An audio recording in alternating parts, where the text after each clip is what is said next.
نحمده ونصلي على رسوله الكريم اللهم صل على سيدنا مولانا محمد وبارك وسلم عليه.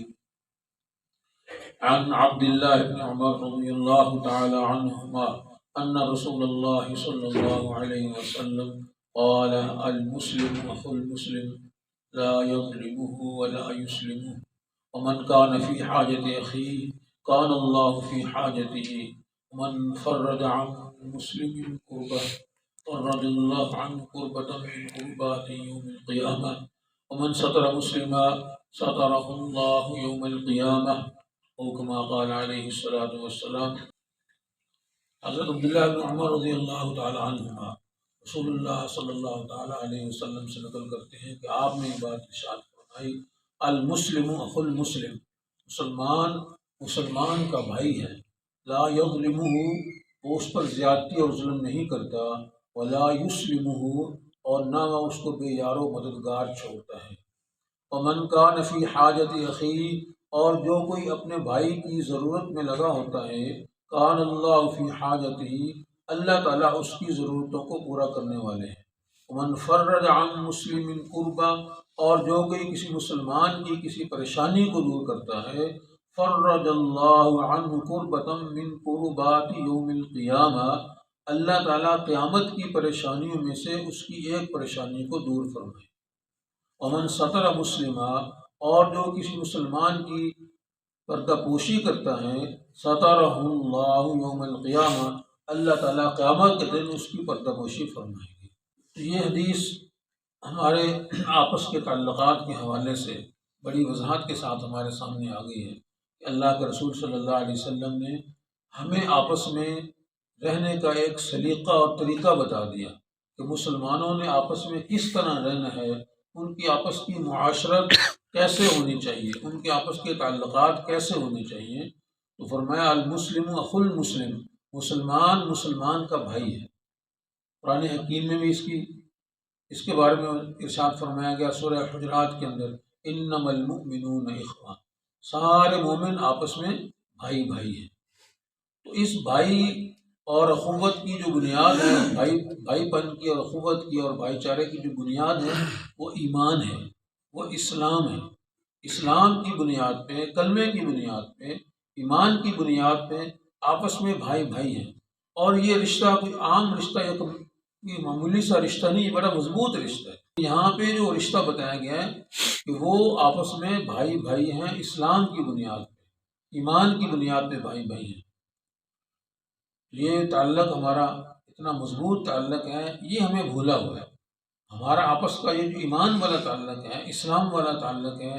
اسے ہم نے پس پشت ڈال دی ہے۔ عمومی فضا ہماری یہی ہے کہ ہم آپس میں اس اخوت کی بنیاد کو بھول چکے ہیں۔ آگے فرمایا جب وہ مسلمان آپس میں بھائی ہیں تو ان کا آپس میں آگے تعلق کیسا ہوتا ہے، ان کا آپس میں معاملات کیسے ہوتے ہیں۔ فرمایا لا یظلمہ، ایک مسلمان بھائی دوسرے مسلمان بھائی پہ ظلم و زیادتی نہیں کرتا، خود بھی زیادتی نہیں کرتا، خود اس کے لیے کوئی نقصان کی وجہ نہیں بنتا، اس کو پریشان نہیں کرتا ہے، ولا یسلمہ، اور نہ ہی اس کو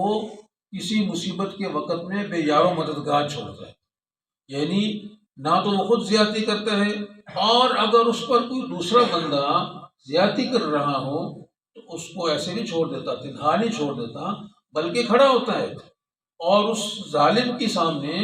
اپنے مظلوم بھائی کی مدد کے لیے سامنے آ جاتا ہے، اور اس ظلم کو اس سے روکنے کی بھرپور کوشش کرتا ہے۔ یعنی اس کو بے یار و مددگار نہیں چھوڑتا، یعنی اس کو اکیلا اور تنہا نہیں چھوڑ دیتا ہے۔ جس طرح کہ عام طور پر ہم کہتے ہیں تو فکر نہ کر میں تیرے ساتھ ہوں، تو وہ فکر نہ کر تیرے ساتھ ہوں کا وقت تو پتہ اس وقت چلتا ہے جب اس مسلمان بھائی کے اوپر کوئی دوسرا بندہ کھڑا ہو کے زیادتی کر رہا ہو، اس کا مال چھین رہا ہو، اس کی زمین پہ قبضہ کر رہا ہو، اس کے بچوں کے حوالے سے اس پہ ظلم و زیادتی کر رہا ہو، اس کے مال چھین رہا ہو، اس وقت وہ جو فکر نہ کرنے والا کہہ رہا تھا جو فکر نہ کر، وہ کہاں چلا جاتا ہے؟ وہ اس وقت ملتے نہیں، وہ تو کہتا ہے یار یہ بڑا طاقت والا بندہ ہے، اس کے پاس سیاسی طاقت ہے، یہ فلاں پارٹی کا بندہ ہے، اور میں اس کے ساتھ مقابلہ نہیں کر سکتا، یا آپ کی میں اس کے موقع پر کوئی ہیلپ اور تعاون نہیں کر سکتا ہوں۔ اللہ کے نبی نے فرمایا ولا یسلمہ، مسلمان بھائی اپنے دوسرے مسلمان بھائی کو اس کی مصیبت کے وقت میں، اس کی پریشانی کے وقت میں اس کو بے یار و مددگار نہیں چھوڑتا، بلکہ اس کے ساتھ کھڑا ہوتا ہے اور اس سے اس پریشانی کو، اس مصیبت کو، اس ظلم کو اس سے دور کرنے کی بھرپور کوشش کرتا ہے۔ اور میں ومن کان فی حاجت اخی، اور جو کوئی مسلمان اپنے مسلمان بھائی کی ضرورت کو پورا کرنے میں لگ جاتا ہے، کان اللہ فی حاجتہ، اللہ تعالیٰ اس کی ضروریات کے لیے کافی ہو جاتا ہے،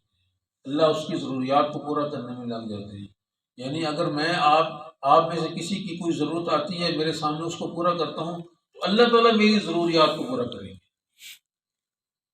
تو یہ حدیث بڑی اہم ہے، اور ایک ایک جملہ اس کا ہمارے لیے ایسا ہے کہ ہم اس کو قابل عمل کریں، بنائیں، اس کو اپنے عمل میں لانے کی کوشش کریں۔ تو حدیث کا جو پہلا حصہ ہمارے سامنے آ گیا، المسلم اخو المسلم، مسلمان مسلمان کا بھائی ہے، لا یظلمہ، اس پہ وہ ظلم نہیں کرتا، ولا یسلمہ، اور نہ اس کو وہ بے یار و مددگار چھوڑتا ہے، یعنی اس کی مصیبت کے وقت میں، اس کی پریشانی کے وقت میں اس کے ساتھ برابر کا کھڑا ہوتا ہے اور اس پریشانی کا مقابلہ کرتا ہے، اس کے ساتھ مل جاتا ہے۔ ومن کان فی حاجت اخیہ کان اللہ فی حاجتہ، اور جو کوئی اپنے بھائی کی ضرورت کو پورا کرنے میں لگ جاتا ہے، اس کی ضرورت کو پورا کرتا ہے، اللہ تعالیٰ اس کی ضرورت کو پورا کرتے ہیں۔ اللہ ہمیں حدیث مبارکہ کی صحیح سمجھ نصیب فرمائے اور عمل کرنے کی توفیق نصیب فرمائے۔